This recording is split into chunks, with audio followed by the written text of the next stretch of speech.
हं. जामनेर अ, जिल्हा जळगाव या मतदारसंघातून गिरीश महाजन भाजपचे जे आहेत ते मंत्री झालेले आहेत आणि त्यांचं वय 64 असून ते बी.कॉमपर्यंत शिकलेले आहेत. तर गिरीश महाजन यांचे मध्यंतरी बरंचसं नाव चर्चेत होतं आणि ते अतिशय कार्यक्षम मंत्री म्हणून त्यांनी काम केलं. त्यानंतर एक मध्यस्थी जे मराठा मोर्चाच्या संदर्भामध्ये ते वारंवार एक त्या समन्वयक अशा लोकांशी समन्वय करत होते. म्हणजे मोर्चातल्या लोकांना भेटून त्यांची माहिती घेऊन ती मुख्यमंत्र्यांना कळवायचं आणि थोडी मध्यस्थी करायची त्यांना. समन्वय म्हणजे मध्यस्थी असा एक भाग होतो. तर तर या गिरीश महाजन हे परत आता यांना मंत्रिपद दिलेलं आहे. जळगाव जिल्ह्यातील जामनेर या मतदारसंघातून त्यांचं वय 64 आहे आणि शिक्षण बी.कॉम झाले. तर हे गिरीश महाजन हे राजकारणात कसे आले, तर त्याचं कारण एक असं की ते पहिल्यांदा जामनेरला कॉलेजमध्ये महाविद्यालयात शिकत होते. त्यावेळेस ते महाविद्यालय प्रतिनिधी म्हणून जी.एस. म्हणून ते निवडून आले, म्हणजे महाविद्यालयीन निवडणुकीमध्ये. आणि तेथूनच त्यांच्या राजकीय कार्यास सुरुवात झाली. कारण भाजपच्या लोकांनी त्यांना हेरलं आणि म्हटले, आता तू गिरीश याचा चांगलं काम करणारा मुलगा आहे वगैरे. आणि त्यामधून त्यांना ह्या युवकाला लगेच त्यांनी राजकीय एक आपलं माहिती करून भाजप युवा मोर्चामध्ये त्यांना आणलं. म्हटले त्यांना तुला एक मोठं पद देतो. मग त्यांनी ते पद घेतलं. कुठलं पद? तर भाजप तालुका चे अध्यक्ष. म्हणजे 1988ला त्यांना त्यांचं शालेय शिक्षण पूर्ण झाल्यानंतर, म्हणजे शालेय शिक्षणमध्ये ते तर जी.एस. होतेच होते. मग भाजप युवा मोर्चाचे तालुका अध्यक्ष झाल्यानंतर युवक काही स्वस्थ बसत नाहीत.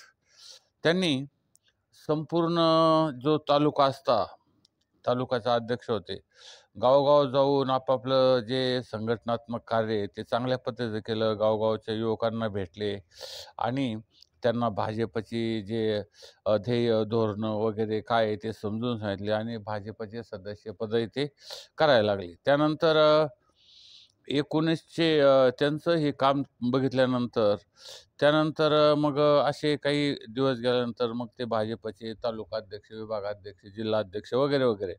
आणि मग हे काम बघितल्यानंतर त्यांना 1993मध्ये त्यांना एकदमच फार मोठं पद मिळालं आणि ते पद म्हणजे भाजप युवा मोर्चाचे प्रदेश उपाध्यक्ष. तर प्रदेश उपाध्यक्ष म्हटल्यानंतर मग त्यांना काय तर चांगल्या पद्धतीचं ते काम करू लागले भाजपचं, सगळ्या पद्धतीचे. आणि मग त्यातून संपूर्ण महाराष्ट्रामध्ये त्यांचं नाव माहीत झालं. कारण ते युवा मोर्चाचे भाजपचे उपाध्यक्ष म्हणून ते काम करू लागले. मग कोल्हापूर असो, नागपूर असो, गडचिरोली असो, नाहीतर मुंबई, सर्व तालुक्यामध्ये, सर्व जिल्ह्यामध्ये ते जाऊन आपला भाजप युवा मोर्चाचं जास्त प्रसार कसा होईल, ही ध्येय धोरणं लोकांना कशी समजून सांगता येतील युवा युवा वर्गाला वगैरेसाठी ते प्रयत्नशील राहिले. मग हे काम करत असतानाच सन 1992 ते 95 या काळामध्ये ते त्यांनी म्हणजे हे पक्षाचं काम करत असताना देखील त्यांना मग राजकीय क्षेत्रामध्ये ते पदार्पण केलं. आजपर्यंत ते पक्षाचं काम करत होते 1993 पर्यंत. मग त्यानंतर 1992 ते 95 यावेळेस मग ते ग्रामपंचायतीला उभे राहिले. आता ग्रामपंचायतीमध्ये उभे राहिले आणि ग्रामपंचायतीचे जे सरपंच झाले जामनेरच्या. मग गावामधलं जे काम आहे ते लोकांना त्यांचं आवडलं. म्हटले चांगलं आहे व्यवस्थित आणि मग त्यांना 1995लाच मग ते सरपंच असतानाच त्यांना विधानसभेचं तिकीट देण्यात आलं. कुणी दिलं ते भाजपने. मग 1995ला तिकीट झालंच, पण लोकांना त्यांची माहिती असल्यामुळं आणि त्यांनी गावोगाव फिरून प्रचार केलेला असल्यामुळे भाजपचा ते जामनेर मतदारसंघातून निवडूनच आले. त्यानंतर मग लोकांना परत माहिती झाली, की हे गिरीश महाजन हे चांगले कार्यकर्ते आहेत आणि चांगले आमदार आहेत. मग त्यानंतर मग त्यांना कोणी असं रोखलंच नाही, की त्यांच्या विरोधात कोणी असं चांगला माणूसही उभा राहिला नाही. त्यांना काही रोखण्यासाठी किंवा त्यांच्या तोडीस तोड असा विरोधक त्यांना मिळाला नाही. आणि मग 1995 पासून ते आतापर्यंत 2024मध्ये ते 7व्यांदा विधानसभेत निवडून आले. प्रत्येक वेळेस जामनेरचे तेच आमदार, परत दुसऱ्या वेळेस ते आमदार, तिसऱ्या वेळेस ते आमदार, चौथ्या वेळेस ते आमदार, 5व्या वेळेस ते आमदार, 6व्या वेळेस ते आमदार, 7व्या वेळेस आता तेच आमदार. असं झालं. आणि त्यानंतर 2014 ते 2019 म्हणजे हे साधारण 5 वर्षे या काळात देवेंद्र फडणवीस जे हे होतं मुख्यमंत्री, त्या काळात ते जलसंपदा व वैयक्तिक शिक्षण मंत्री हे त्यांच्याकडं मंत्रिमंडळ होतं. नंतर शिंदे सेना भाजपमध्ये गेल्यानंतर त्यांची युती झाल्यानंतर ते एकनाथ शिंदे यांच्या मंत्रिमंडळात त्यांच्याकडं ग्रामविकास आणि पर्यटन ही मंत्रिपदही त्यांनी सांभाळलेले आहेत. त्याची जबाबदारी मंत्रिपदाची त्यांनी सांभाळलेली आहे. म्हणजे या दृष्टिकोनातून ते सर्वत्रच म्हणजे यशस्वी राहिले. आता या जामनेर मतदारसंघातील जामनेर मतदारसंघाचं जे स्वरूप आहे ते पालटण्यासाठी देखील त्यांनी खूप मोठ्या पद्धतीचे प्रयत्न केलेले आहेत.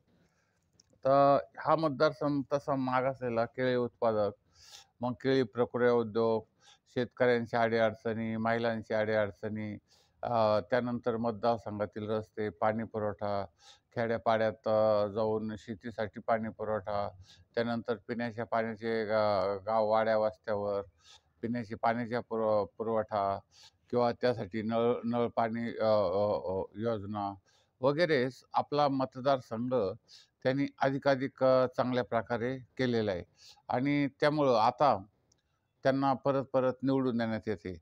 आता मंत्री झाल्यानंतर ते परत आपल्या मतदारसंघाचा फार मोठ्या प्रमाणात विकास करणार आहेत. म्हणजे विकास म्हणजे स्वच्छता, चांगलं स्वच्छ आणि भव्य दिव्य त्याला जे कार्य म्हणतात त्याला विकास म्हणतात. म्हणजे स्वच्छता, त्यानंतर कुठे घाण राहणार नाही, कुठं काही असं विद्रूप काही दिसणार नाही, स्वच्छ चकचकीत रस्ते, प्रत्येक गावामध्ये पिण्याचं नळाचं पाणी, प्रत्येक शेतीला पाणी पुरवठा करण्यासाठी वीज आणि पाणी, त्यानंतर शेतकऱ्यांचे जे प्रश्न असतात ते विविध प्रकारे म्हणजे त्यांना खतं, बियाणं, कीटकनाशक आणि शेती अवजारं स्वस्त प्रमाणामध्ये देऊन किंवा सबसिडी देऊन ते शेतकऱ्यांना देण्यात येण्याचा प्रयत्न.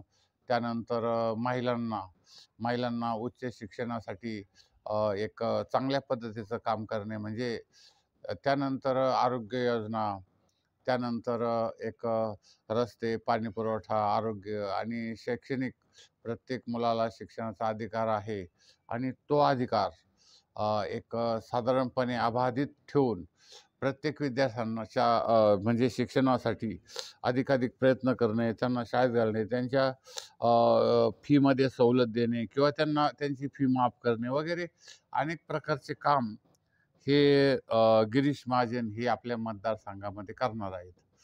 आणि त्यांच्या माध्यमातून ज्या वैयक्तिक लाभाच्या ज्या योजना आहेत, आज लाडकी बहीण योजनेमुळे हे निवडून आले. कारण लोकसभेला ही लाडकी बहीण योजना नव्हती. त्यामुळं त्यांना काही निवडून येता आलं नव्हतं. पण ह्याचा लाडकी बहीण योजना हे घरोघर जाऊन लाभार्थी मिळवून मग पंतप्रधानाच्या योजना असतील, केंद्र शासनाच्या योजना असतील, त्यानंतर महाराष्ट्र शासनाच्या योजना असतील किंवा मुख्यमंत्र्याच्या योजना असतील, या सर्व योजना आणि त्यासाठी पात्रता ठरवून त्याचा लाभार्थी मिळवून प्रत्येक घरोघरातून त्याचे लाभार्थी मिळवून त्यांना तो एक चांगल्या पद्धतीचा ह्या लाभार्थ्यांना फायदा करून देण्यासाठी तर हे कायम प्रयत्नशील राहतील अशी एक अपेक्षा आहे. आमचा हे ATM वर्ल्ड चॅनल संपूर्ण भारतात अनेक लोक बघत असतात, कारण आम्ही समाजाचे प्रश्न लोकांसमोर मांडत असतो. त्यामुळं आपण या चॅनलला जास्तीत जास्त शेअर करा, सबस्क्राईब करा, लाईक करा आणि तुमच्या मतदारसंघातील काय प्रश्न असतील ते पण आम्हाला सांगा आणि त्यावर कॉमेंट करा कॉमेंटच्या माध्यमातून. आणि या चॅनलला जास्तीत जास्त सबस्क्राईब करा. धन्यवाद.